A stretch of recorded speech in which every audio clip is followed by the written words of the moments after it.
There is a moment that parents almost always miss because it doesn't look like a problem at first. The baby is crying, loud, chaotic, uncontrolled, and then suddenly it stops. Not slowly, not gradually, just silence, no sound, no movement, no expression. And in that instant, the room feels different. Not calmer, not safer, just off. Most people think this is a good sign. They're calming down, they got tired, they stopped crying. But sometimes, this is not calm. It is the opposite of calm. And the real question is, why does silence sometimes come after distress instead of peace? Because in some cases, the crying doesn't resolve, it shifts state. And that shift is what we are going to explore.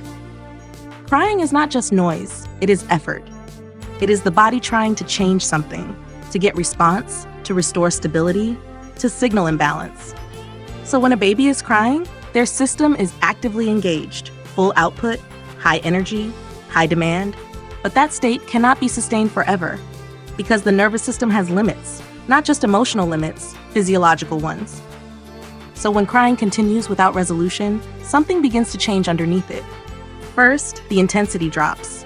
Then the rhythm becomes irregular. Then pauses start to appear. And then the system can do something unexpected. It stops producing output. Not because the problem is solved, but because the system can no longer sustain the same level of activation. This is where silence appears, and this is where misunderstanding begins.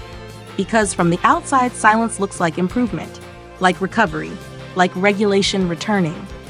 But internally, it may simply be a shutdown of escalation, a reduction in signaling, a withdrawal from active demand. Now here's the important distinction. There are two kinds of silence in infants. One, regulated silence, calm, stable, integrated. Two, withdrawn silence, reduced output, but still unstable inside. And they can look identical from the outside, but they are not the same state, not even close. In regulated silence, the system is settled. Breathing is steady, attention is flexible, engagement is possible. In withdrawn silence, the system is still active underneath, but no longer expressing it outwardly. And this is where things become more complex. Because babies do not always have the ability to maintain high output distress, eventually the system conserves energy, not as resolution, but as protection. So instead of crying harder, it goes quiet. And that quiet can be misread as calm, when in reality, it is a different kind of activation state, a reduced output state, not a resolved one. Now the key question becomes, what causes the system to switch into this mode? And the answer is not simple, but it is consistent. It happens when escalation doesn't produce response, signals don't return expected feedback, regulation attempt cycles fail repeatedly. At that point, the system stops investing energy into output. Not because it is okay, but because output is no longer effective. And that shift is what creates silence. But this still doesn't explain why it feels so unsettling. Because humans are wired to interpret silence as completion, as closure, as safety. But in infants, silence is not always closure. Sometimes it is just interruption of expression. And that distinction is what most people never get to see. But in the next part, we're going to look at what happens after this silence begins, and why some babies suddenly re-engage as if nothing happened, while others do not. After silence begins, something important is happening that is completely invisible from the outside. The baby is not done. The system is still running, just in a different mode. Because once output stops, the nervous system shifts from expression to evaluation. Not conscious evaluation, physiological evaluation.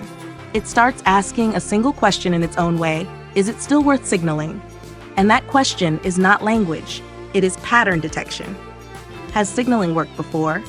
Is there response coming? Does the environment change when I express distress? Or does nothing happen? Every past interaction contributes to that calculation. So when crying fails to produce a predictable change, the system updates. Not emotionally, structurally. And that update can lead to a very specific outcome, reduced likelihood of re-engagement. This is where the second phase of silence becomes critical. Because now there are two possibilities. One, re-engagement mode. The system attempts again, crying returns, output resumes, interaction restarts. To withdrawal mode, output stays reduced, no further signaling, system remains internally active but externally quiet. And both can look like silence, but they are not the same process. In re-engagement mode, the baby is still trying to change the environment, still testing, still reaching outward. In withdrawal mode, the system stops attempting environmental change, not because it has adapted, but because it has paused output strategy. Now here's the important part. Re-engagement depends heavily on one factor: predictability of response. If earlier signals sometimes worked, the system is more likely to try again. But if responses were inconsistent, the system becomes less confident in output as a strategy. And that changes everything, because now the baby is not just reacting to the present moment, they are reacting to a learned model of responsiveness, a model built from experience, even very early experience. And this is why silence can sometimes feel so different across situations. In one case, silence is brief, followed by renewed interaction. Crying returns quickly. In another case, silence lasts longer, with less reactivation, less signaling, less outward expression. And from the outside, these look similar at first, but internally, they are completely different states of system confidence. Now here's where the misunderstanding usually happens. People assume if the baby is quiet, they are okay. But quietness alone does not tell you system status. It only tells you output level. And output level can change for multiple reasons: resolution, fatigue, overload, or strategic withdrawal. And only one of those is actual calm. The others are adjustments. So the real question is not, are they silent? It is, what caused the silence to begin? And in the next part, we are going to look at the moment when silence breaks, and why that transition can sometimes be even more intense than the original crying. Silence in a baby doesn't always stay silent. Sometimes it holds, sometimes it stabilizes, but sometimes it breaks. And when it breaks, it doesn't always return gently. It can return instantly, like nothing happened in between. The crying comes back, the intensity spikes, the system reactivates fully. And to an adult observer, it feels confusing, because the baby was just quiet. So why now? Why again? Why stronger? The answer sits inside what the system was doing during silence. Because silence is not empty time, it is processing time. The nervous system is not idle, it is recalculating, updating, reevaluating the environment model. And one of the most important variables it evaluates is this: what changed while I was not signaling? If nothing changed, the system may slowly stabilize further. But if something does change, even subtly, the system can interpret it as a new condition, and that can trigger reactivation. Now here's where things become interesting. Because the return of crying after silence is not always about new stimulus. Sometimes it is about re-entry into awareness of the same unresolved state. The system was not finished, it was paused. And when activity resumes, it resumes from an unresolved baseline. Not from zero, not from calm, but from incomplete regulation. This is why the second wave can feel stronger, because now there is previous activation history, unresolved system load, reduced tolerance for uncertainty. So the reaction is not starting fresh, it is continuing a pause process. And continuation often feels more intense than initiation. Now here's the deeper layer. During silence, the system may also begin to retest prediction models internally, without external output. It simulates, if I signal again, what will happen? If nothing changes, what does that mean? If response is inconsistent, what is the pattern? These are not thoughts, they are regulatory simulations. And if the internal model does not find stability, the system may decide that silence is no longer sufficient. And then output returns, suddenly, fully. Not because something new happened, but because internal prediction reached instability threshold again. Now from the outside, this looks like unpredictability, but from the inside, it is consistent system logic. A cycle. Signal, no resolution, silence, internal simulation, reactivation. And that cycle can repeat multiple times, which creates the illusion that the baby is randomly switching states, when in reality, they are moving through phases of regulation and evaluation. But there is still one more layer beneath this, because not all babies return from silence the same way. Some re-engage quickly, some slowly, some barely at all. And that difference is not random. It is shaped by how stable the system believes the environment will be after reactivation. And in the final part, we are going to connect everything and uncover the core mechanism behind all of this.